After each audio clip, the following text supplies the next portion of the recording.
Jandarm tarihi hatırladın bizi değil mi? Biliyorum. Buyurun. Size getirdik.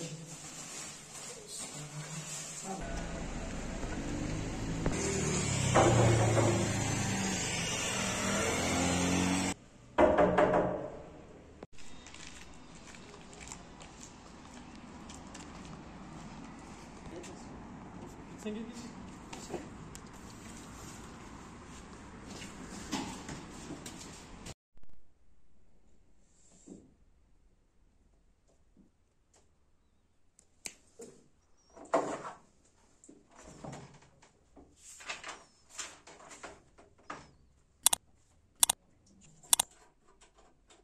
Thank you.